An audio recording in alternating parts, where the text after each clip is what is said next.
Bahkan Bapak Ibu tolong simpan surah Al-Munafiqun surah 63 ayat 10. Surah 63 tolong simpan ya, ingat ya, jangan lupa. Surah 63 ayat 10. Allah jelaskan di ayat itu apa keinginan orang yang sudah mati. Apa keinginan orang yang sudah mati, sudah masuk kubur, sudah lihat mungkar nakir, sudah dibertanyakan Rabbuka, Madinuka, Man Nabiyuka, dan sudah melihat gelapnya kubur, sudah melihat sempitnya kubur, tidak ada siapa-siapa yang membantu, hanya satu dia mohon kepada Allah. وَأَنْفِقُوا مِمَّا رَزَقْنَاكُمْ مِنْ قَبْلِ أَنْ يَأْتِيَ أَحَدَكُمُ الْمَوْتُ فيقول رب لولا أخرتني إلى أجل قريب فأصدق وأكن من الصالحين. Ketika manusia menghadapi kematian dan bisa menyebutkan keinginannya dan cita-citanya, ya Allah, tundalah kematianku, ya Allah, kembalikanlah aku dari kubur supaya aku bisa bersedekah kembali. Bukan bisa salat malam, bukan bisa baca Quran, bukan bisa puasa Isnin Kamis, bukan bisa berbakti baik sama orang tua, bukan supaya saya bisa haji umrah, bukan saya bisa nikmati Ramadan. Semua itu baik, tapi satu yang dia sebutkan, supaya saya bisa bersedekah kembali. Kenapa? Ulama menjelaskan kenapa orang yang menghadapi kematian dan masuk kubur ingin kembali ke dunia untuk hanya bisa bersedekah lagi, karena dia sudah lihat begitu dahsyat pahala sedekah yang telah dia berikan. Oleh karena itu dia berharap, ya Allah, kalau memang begini, tolong kembali lagi ke dunia, tundalah kematianku supaya harta yang saya masih simpan bisa saya habiskan di jalanmu. Allahu Akbar. Sedekah itu luar biasa.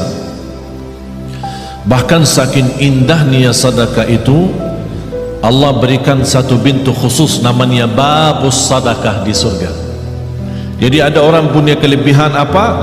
Ini ada babus sedekah masuk. Seperti Sayyidina Uthman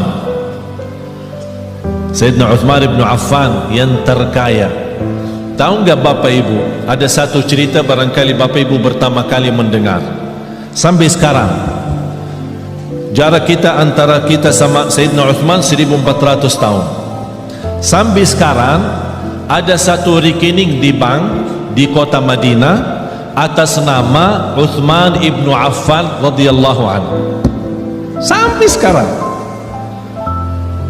Itu apa?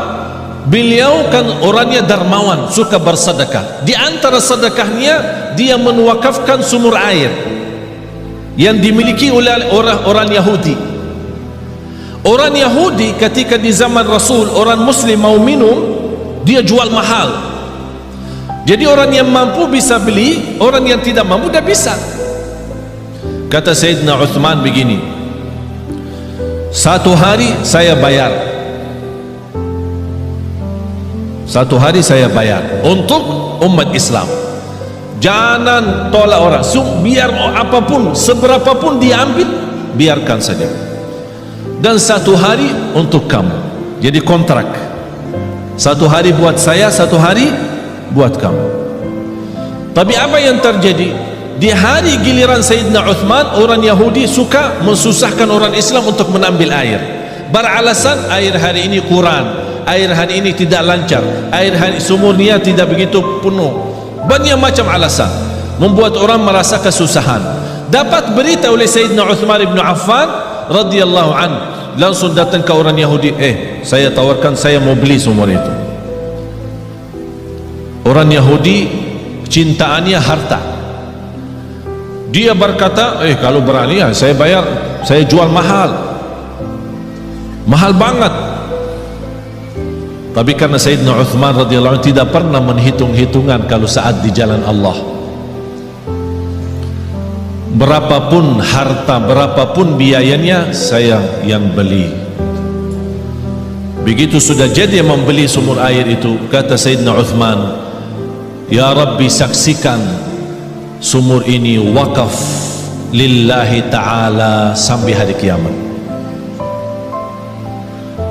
Sampai titik ini penghasilan sumur air sama kubun, ada satu kubun namanya kubun Sayyidina Uthman, dibeli sama, karena bukan hanya sumurnya, dibeli kubunnya, kubun kurma. Semua penjualan hasil kurma daripada airnya di mana-mana pun masuk ke rekening Sayyidina Uthman. Sampai dia meninggal dunia masih ada bergilar hartanya, terus berjalan. Subhanallah.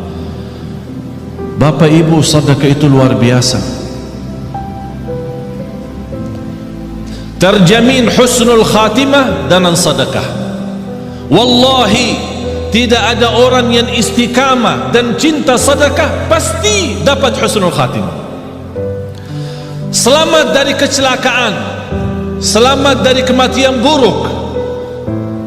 Kalau kita bilang kecelakaan termasuk kebakaran, bahkan disebut dalam hadis selamat dari kematian mendadak. Karena salah satu ciri hari kiamat, akhir zaman, banyak meninggal dunia mendadak. Pas naik mobil meninggal, pas lagi makan meninggal, mendadak namanya. Supaya selamat dari mendadak, jangan sampai kita mati dalam keadaan buruk maupun mendadak, jagalah sedekah. Allah lindungi dari kematian mendadak, dari kematian buruk, dari kematian kecelakaan. Bahkan sedekah itu menjaminkan ridha Allah. Sedekah itu membadamkan kemurkaan Allah. Kalau Allah lagi murka sama kita, Allah marah sama kita, supaya Allah angkat kemarahannya lewat apa? Bukan haji, umrah, puasa, tidak ada, sedekah. Terjamin terhapus dosa kita lewati sedekah. Semua yang saya sebutkan ada lebih daripada 100 manfaat daripada sedekah. 100 manfaat. Bahkan sedekah itu bisa menjadi berkah bagi keturunan kita. Siapa yang ingin punya anak salih salihah, jagalah sedekah. Siapa yang ingin berbakti baik sama orang tua, walaupun orang tua sudah meninggal dunia, lewati sedekah. Oleh karena itu Bapak Ibu, setiap anda bersedekah dimanapun, tolong jangan lupa nawaitu untuk orang tua. Bahkan ada satu riwayat diceritakan ketika orang tua meninggal dunia, mereka dalam keadaan susah, dihantarkan oleh malaikat membawa cahaya kepada mereka. Begitu mereka melihat munculnya cahaya dari jauh, mereka membuka matanya dan memperhatikan, itu dari mana cahaya itu? Cahaya yang menenangkan. Malaikat menjawab, ini cahaya sedekah anakmu. Subhanallah. Bahkan sedekah termasuk salah satu amalan yang melindungi kita dari siksa kubur. Semua kita akan sama-sama masuk siksa kubur. Semua akan masuk kubur. Rumah kita yang baru, tahu nggak rumah yang baru? Belum ya? Belum pernah ke sana ya? Belum. Biasa kalau kita mau beli rumah, kita biasa survei kan? Survei, senang beli, tak senang cari yang lain kan? Kuburnya rumah kita yang baru. Sudah disurvei belum? Survei. Harus tahu rumah saya yang baru di mana, posisi saya di mana nanti, tetangga saya siapa, apakah dekat jalan raya atau dekat mall. Tahu, harus tahu kuburnya di mana. Wallahi Bapak Ibu, salah satu yang membuat kita mudah bersedekah, kita ingat kubur rumah kita baru. Kita ingat. Kalau kita ingin, saya minta sekali aja. Biasanya kalau di Indonesia malam minggu libur, jadi orang-orang mengajak keluarga senang-senang, makan malam di mana gitu, berhiburan. Kalau di Surabaya kemana? Biasanya malam minggu ya, ke mall ya. Ya udah sekali-kali malam minggu dikubur. Ajak kena. Apalagi kubur di Indonesia sudah gelap.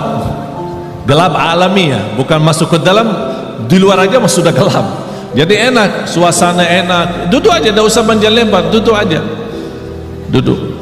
Apalagi kalau di samping kubur lagi terbuka, wow, luar biasa. Biar bisa pandangannya enak. Subhanallah. Masa ini rumah saya ukurannya berapa sih?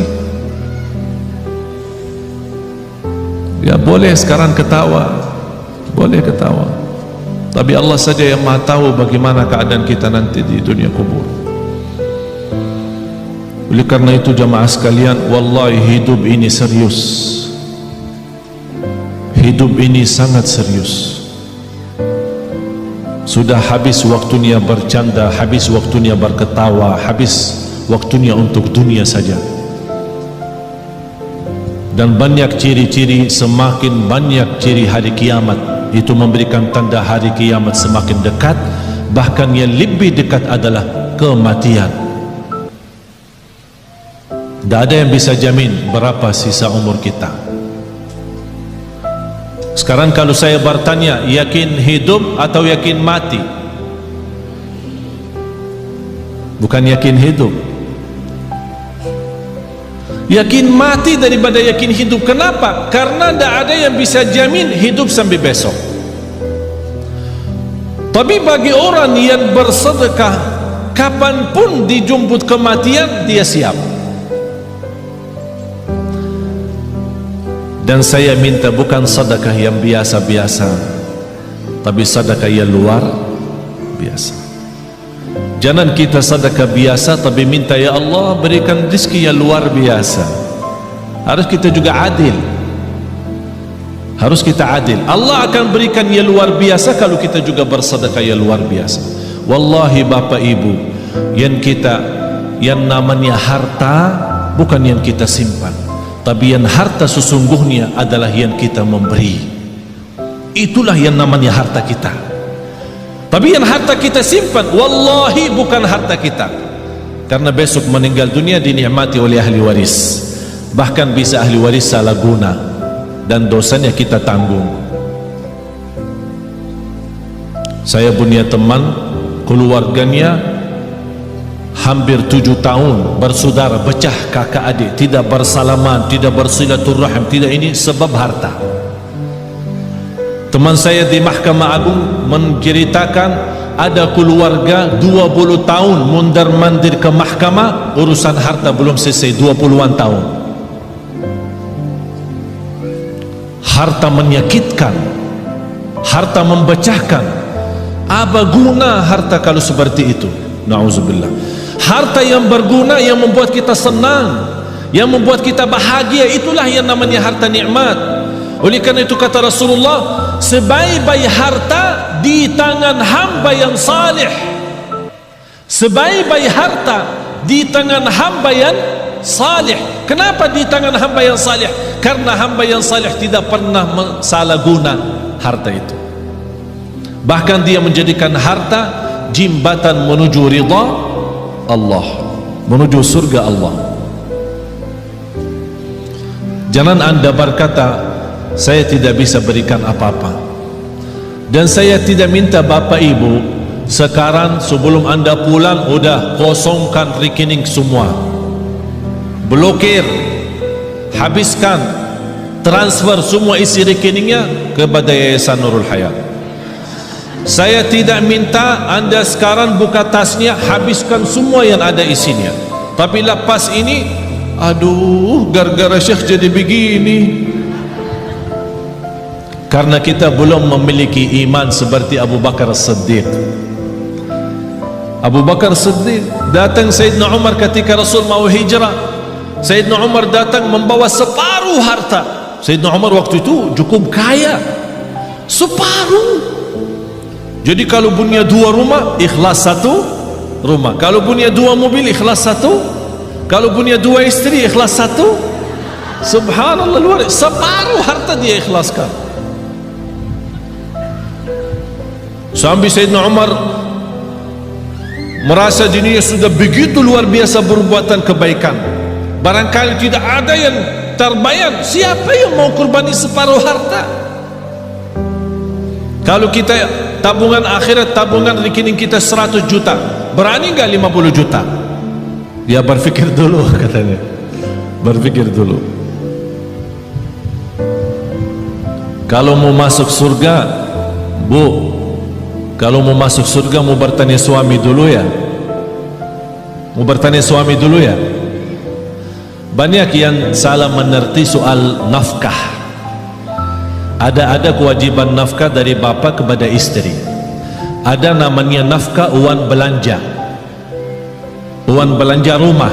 Jadi apapun yang di kebutuhan rumah diserahkan bapa kepada ibu, belanja sayur, belanja makanan, pokoknya semua kebutuhan rumah. Ini namanya nafkah umum, nafkah bersama. Tidak boleh disalahguna tanpa izin suami. Ada nafkah yang namanya pemberian dari suami kepada istri. Sayang, ini untukmu. Buat apa? Ya terserah. Ada orang ibu, suami saya suka kasih saya untuk beribadi setiap bulan misal 3 juta atau 2 juta. Tapi kadang-kadang saya bingung, kalau bersedekah apakah minta izin suami? Enggak. Itu namanya hakmu sendiri. Apapun digunakan tidak perlu minta izin suami. Tapi jangan uang pribadi yang diberikan oleh suami disimpan, uang belanja buat rumah disedekahin. Ditanya sama ini, kok habis makanan di rumah? Kemarin Syekh Ali ajak kita bersedekah, jadi saya salah keluarin uang belanja yang saya pakai. Itu yang harus izin suami. Bapak ibu jamaah sekalian, sedekah itu ketika Rasulullah SAW didatangi oleh Umar bin Khattab waktu hijrah, ya Rasulullah, ini separuh harta saya untuk jalanmu, perjalananmu hijrah ke Madinah.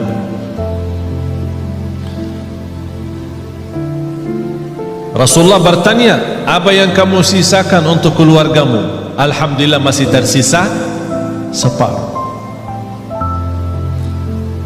Datang Sayyidina Abu Bakar, dilihat sama Sayyidina Umar, berapa sih mau diberi sama Abu Bakar? Aku aja sudah separuh. Tidak terbayang apa yang akan diberi oleh Sayyidina Abu Bakar.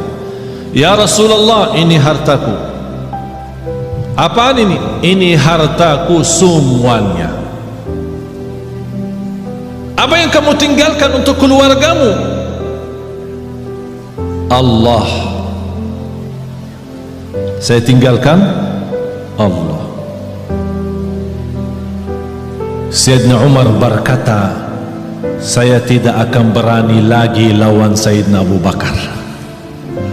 Tidak bisa lagi. Gimana Sayyidina Abu Bakar istimewa sendiri. Tapi bapak ibu jangan coba-coba ya. Datang ke Yayasan Nurul Hayat, ini harta saya semua, terus buat keluarga saya tinggalin Allah. Gila loh, dianggap gila. Tidak wajar. Tapi yang saya minta bapak ibu, boleh anda bersedekah, tapi tolong sekali-kali kita tunjukkan sedekah yang terbaik. Segala sesuatu kalau berlebihan ujung-ujungnya tidak baik selain sedekah. Walaupun berlebihan tak ada rugi. Wallahi terjamin barakah, rizkinya terjamin lancar, bahkan membuat hati kita tenang karena kita hidup apa adanya.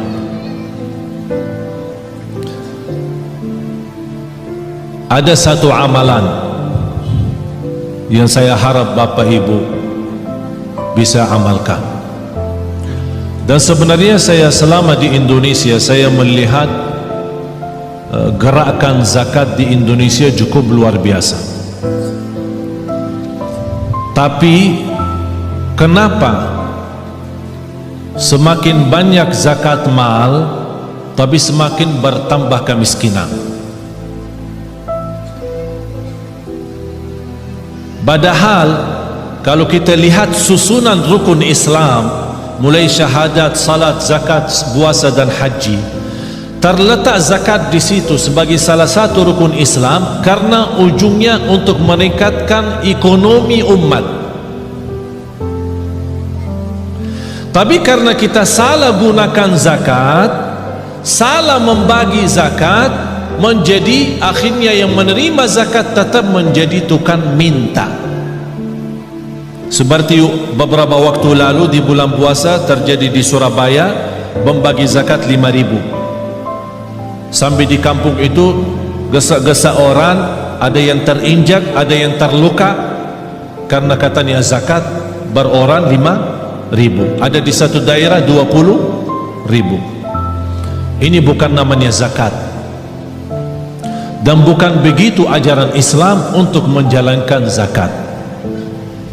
Saya pernah diajak sama orang kaya kepada salah satu pesantren. Dia bawa uang banyak. Bayaran saya, dia musarahkan kepada pesantren untuk kebinaan. Pas begitu sampai di sana, dia minta anak-anak santri dikumpulkan. Semuanya antri satu persatu dan dia kasih mereka 50 berorang. Habis itu dia minta sama, ya Syekh tolong ikut bantu bagi. Tak mau saya bagi, karena bapak itu salah menjalankan zakat seperti itu. Zakat itu lebih baik kita membina seorang, 2 orang, 3 orang, tapi bina total sejak dia kecil sampai besar. Dia anak yatim sampai dia tamat sekolah, bahkan kuliah, sampai dia bisa mandiri sendiri. Itulah namanya zakat yang bisa membuat orang lain bisa hidup mandiri, bahkan besok dia bisa memberi zakat daripada menerima zakat lagi. Kalau kita kenal keluarga miskin, kita bisa memberikan modal bisnis dengan kontrol. Kita buat program dan kita tetap kontrol mereka supaya tidak salah guna modal itu. Insya Allah yang pertama menerima modal dari zakat, besok dia sukses dan maju usahanya, dia akan memberikan zakat. Sampai datang satu waktu seperti Sayyidina Umar ibn Abdul Aziz, orang bawa zakat, wahai Amirul Mukminin, kami punya uang zakat tapi tak ada yang terima. Ternyata karena semua penduduk di zaman Umar bin Abdul Aziz adalah memberi zakat, tak ada yang menerima lagi. Kenapa? Karena zakat saat itu betul-betul untuk membina, bukan hanya sebatas bagi. Oleh karena itu saya harap termasuk Yayasan Nurul Hayat tolong difikirkan bagaimana cara orang-orang yang kita lihat dia baik, salih, salihah, tapi dibutuhkan pimpinan, dibina mereka supaya mereka bisa berusaha sendiri, berbisnis sendiri. Apapun yang mereka mampu, apa itu dalam jahitannya, apakah itu dalam masakan makanan, apa itu, apa saja kemampuan mereka, kita bisa support mereka dalam modal zakat. Nanti dari situ awal-awalnya bisa 1 tahun 2 tahun dia tetap menerima, tapi besoknya insya Allah terjamin dia akan memberi. Akhirnya lama-lama semakin sedikit berkurang menerima, semakin banyak bertambah memberi. Akhirnya di situ tambah kekayaan umat dan terlihat ekonomi umat Islam semakin membaik. Itulah inti daripada zakat. Oleh karena itu jamaah sekalian, kalau anda punya uang untuk zakat, jangan dipecahkan. Misal zakat mal 5 juta, jangan kasih anak yatim 50. Bina 1 anak yatim, bina 2 anak yatim, dan dibantu insya Allah sama Yayasan Nurul Hayat. Kira-kira dibutuhkan pembiayaan bertahun, sekolahannya, kesehatannya, pakaiannya, semua segala, belajarannya, pendidikannya. Apa yang dibutuhkan seorang anak di usia gini sampai 1 tahun, dihitungkan kira-kira biayanya berapa. Alhamdulillah terhitung kira-kira dalam 1 tahun 3 juta. Berarti uang zakat kita 6 juta bisa membina 2 orang. Akhirnya mereka ini sudah dicukupi dengan segala sesuatu, tidak butuh apa-apa, sampai dia besar, mandiri, tidak menjadi tukang minta. Tapi kalau kita beri 50, 20, dia merasa tidak cukup untuk hidupnya, akhirnya dia terpaksa lari meminta sama orang lain untuk menutupi kebutuhannya. Itulah tersebar anak-anak kita selalu menjadi tukang minta, bukan menjadi berguna bagi negeri ini.